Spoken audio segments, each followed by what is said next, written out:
Last night we had a wonderful reception in my new congressional office, and I hope that if you don't have it, please see me. We have a brand new card, because business card. We have a new office, new phone number, so please see me so I can give you our location.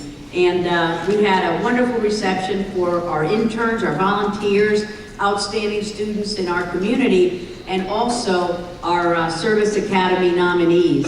And what a wonderful crowd of young men and women we're sending to our wonderful military academies. Sam is our nominee to the Naval Academy, and he's already met my stepson, because my stepson and daughter-in-law are stationed at the Naval Academy for these next 3 years. Much better than Iraq and Afghanistan. Been there, done that. They're very happy to be back in Annapolis. And he sat into in one of Dougie's class. He teaches a class in leadership. But he was telling me that that day Dougie was pulling a prank on one of his colleagues. So he didn't tell us about that. So I'll make sure that I talk to Dougie about that. They took the guy's band. It was his birthday. Put it in the middle of the quad and then papered it. Yeah, it's real leadership there, Dougie. Great to hear. We're passing that along. But Sam will be participating in Plebe Summer, just coming up in a few weeks. So let's give him a round of applause for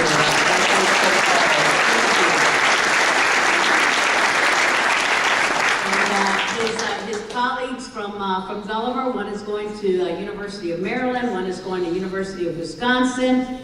So these are wonderful young men and women. And one of them, the young lady who was here speaking earlier, she started a wonderful program at Gulliver called Ta-da! Teens Against Domestic Violence. And they've been raising awareness about this horrible crime, and giving cell phones to women who are victims of domestic violence, because no matter if you think that cell phone is no longer good, you can still call 911, and that's a real lifesaver. So thank you so much to Gulliver Prep. Thanks for their wonderful music program.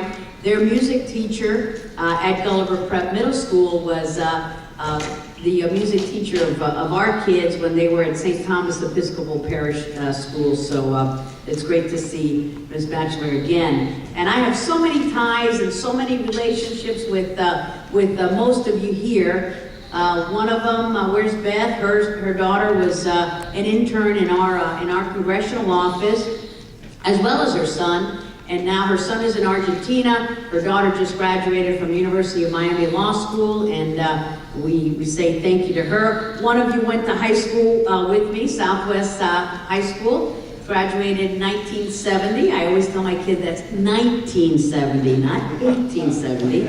So one of you went to ROTC with Dexter, my much better half. One of them, we owe a canoe trip down all the mangroves, and that's going to happen. So anyway, and Mary Scott, who I've known forever. So thank you. It feels like home being here with you. And thank you for that great introduction, Sam. And thank you to all of the veterans who are here with us today. What a great honor. We are humbled to be in your presence. Those of you who joined up or were joined up, but we thank you for everything that you've done and everything that you continue to do. And so many of you have loved ones who are in the military still. Right in our table, we have two proud parents of Marines. One of them is in Afghanistan, and one of them is right now in Pensacola, Rick?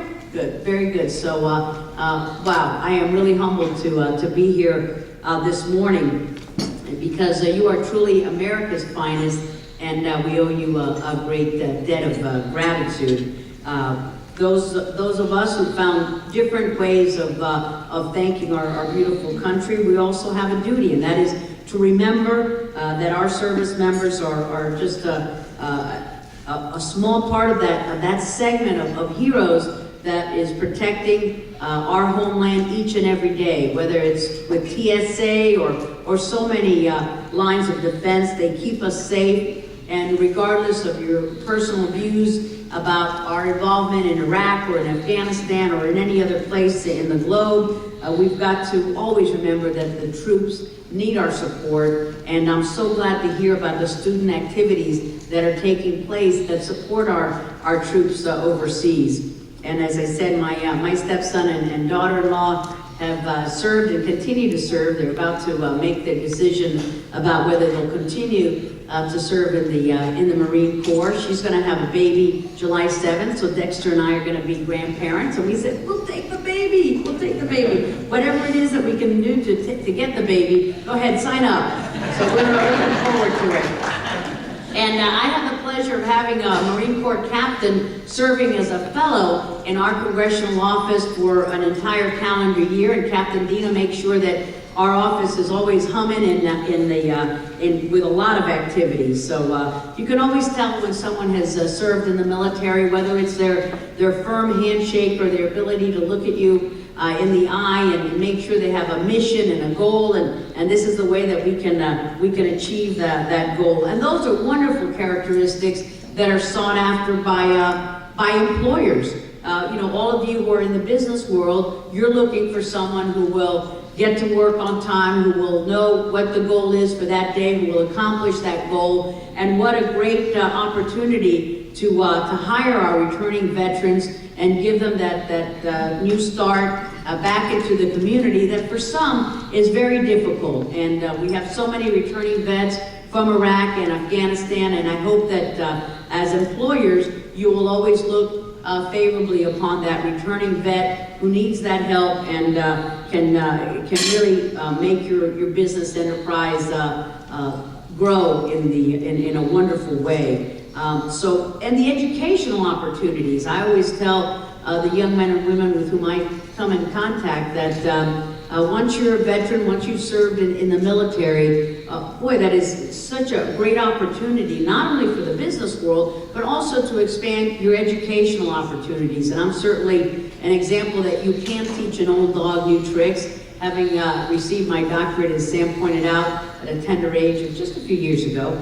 I like being in this chamber, by the way. It's something older than I am. I heard this chamber was first formed in 1934. Yes! And then you merged with another chamber, but I love coming to places older than I am. But we've passed a lot of bills in Congress this year to help those returning vets.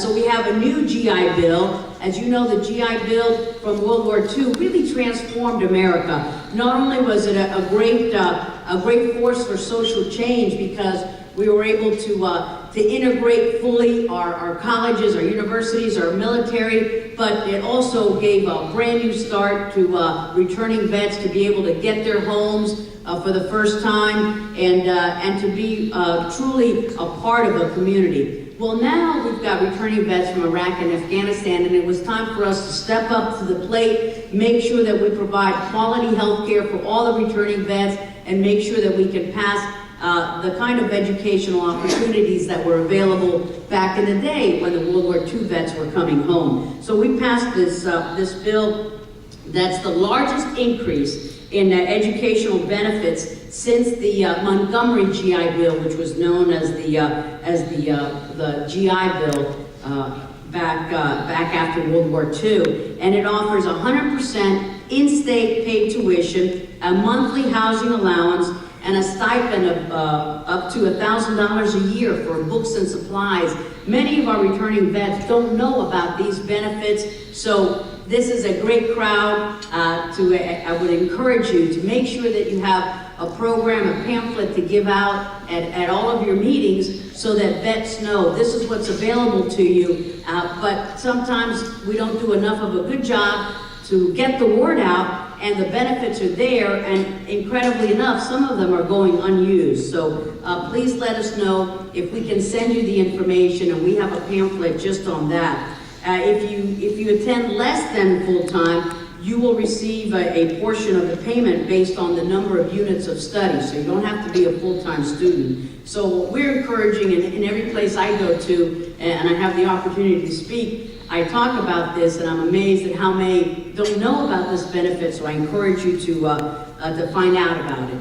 Another military-related issue that we're involved with in our congressional office is to give proper recognition to a group of women pilots that many people don't know were around during World War II, and this is the WASP. No, not that WASP, another kind of WASP. This is the Women Air Force, Women Air Force Service pilots. And these ladies signed up during World War II, and they flew missions. They flew any kind of aircraft here in the United States, so that it freed up the guys to go fight in the war zone. And they were the first women in U.S. military history to be pilots. Now, they were considered part of the civilian corps, so they never got any kind of recognition or any benefit whatsoever, except the pride of serving our country. Well, CNN just did a story on our bill that's to award them the Congressional Medal of Honor. It's not enough to say thank you to them, but at least it gives them the recognition that they have earned for so many years of service. There were originally a little bit over 1,000 women pilots, and now, because the days go by, there are only about 300 left. 300 still alive, but they are around, and we want to pass this bill. So we've gotten, boy, we've been working hard, thanks to Captain Dina. Okay, you can do it. About 320 co-sponsors. There's 435 members of Congress, so we have just about everybody. But if you can help us out, and if you don't mind placing a call to a member of Congress who has not signed on to the bill, we would really appreciate it, because we would love to have the full House on this bill. And CNN for Memorial Day highlighted these women pilots and interviewed some of them. And we hope that we can get them this recognition. It will be a wonderful ceremony. President Obama will be there. He'll bestow this medal on them, and what great recognition. Kay Bailey Hutchison of Texas and Barbara Mikulski of Maryland have it on the Senate side. So I'm going to be very grateful if we're able to pass this bill to finally recognize the courage of these brave women who risked their lives, because some of them did die in these missions. You know, it's not a given that just because you're flying here stateside that everything is going to go all right. Some of them did lose their lives, and so we should honor them for their service, and I think that's a fitting tribute for their relatives and surviving family members as well. So from educational to medical benefits, all of us really understand that veterans deserve our full support.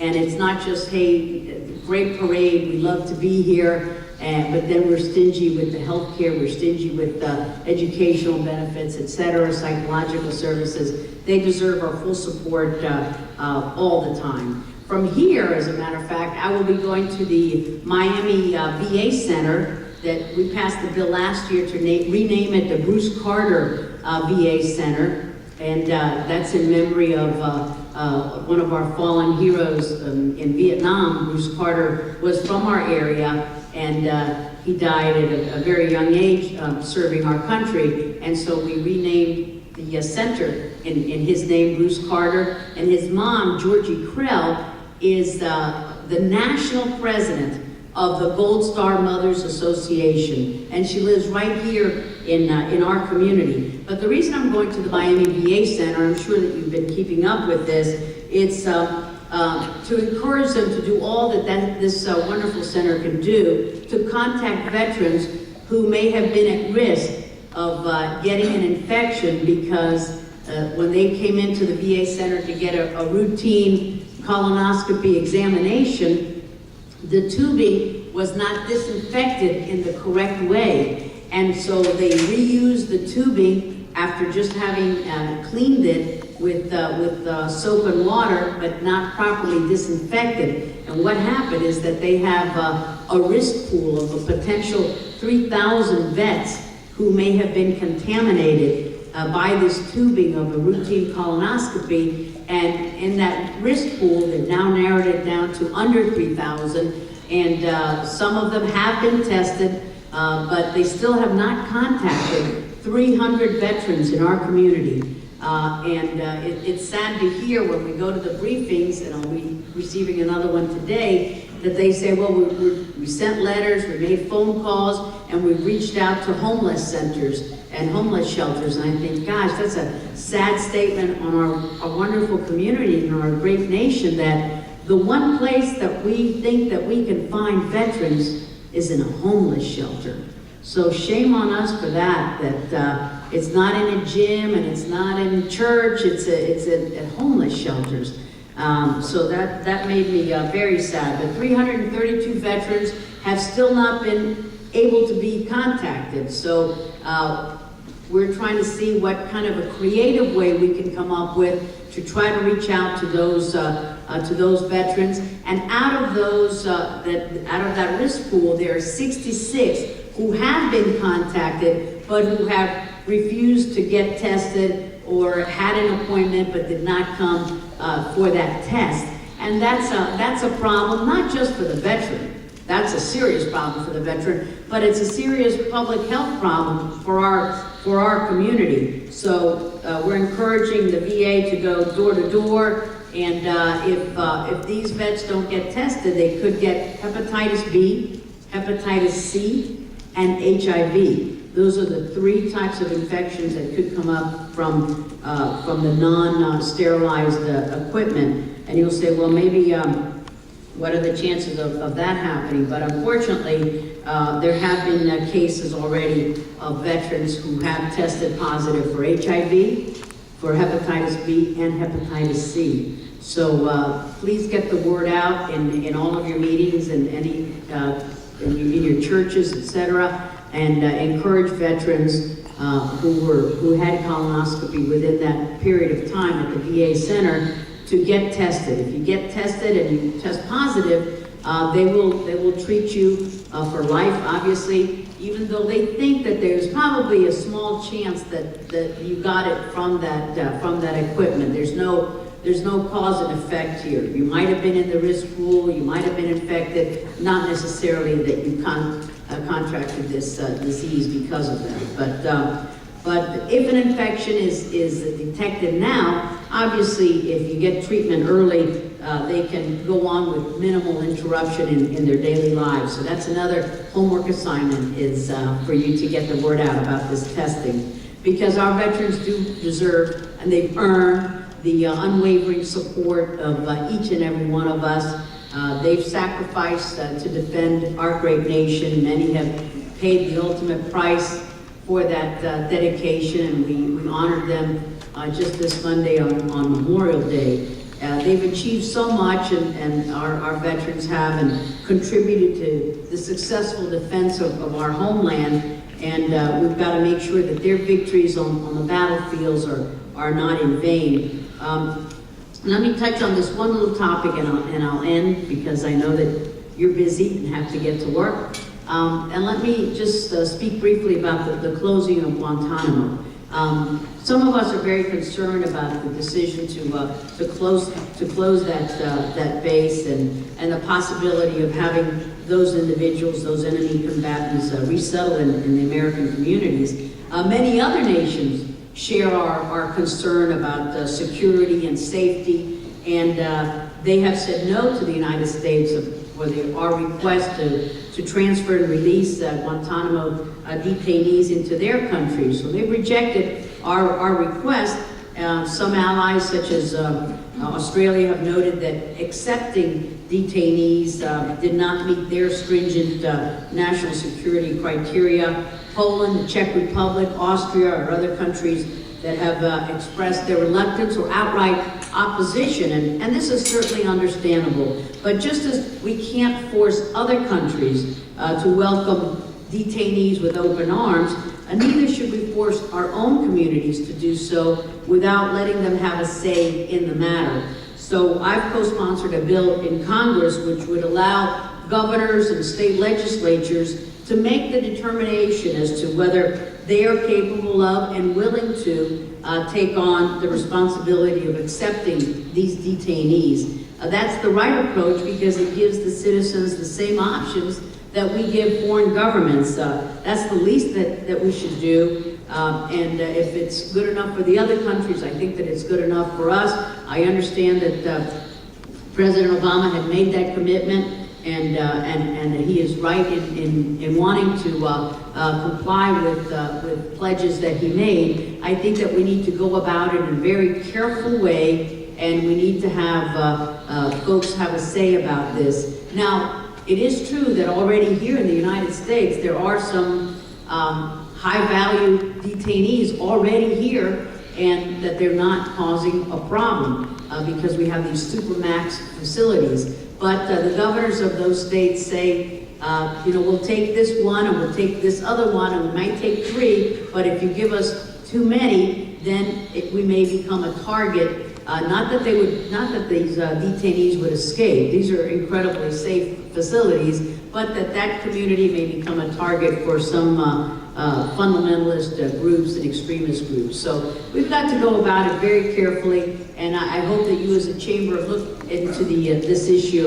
of what to do about Guantanamo and what to do with the enemy combatants who are stationed there, who are detained there, where they could come to the United States. You know that this is such a wonderful country. We afford rights to individuals who are detained. So a whole new set of legal ramifications and legal guidelines will be set into place were they to come into United States soil. So that's something that Congress will be grappling with in the months to come. And I hate to close on that controversial note, but my staff writes me really long speeches, and I don't think that you're up for all of that. What a downer to end on that. Give me another topic. What should I end on?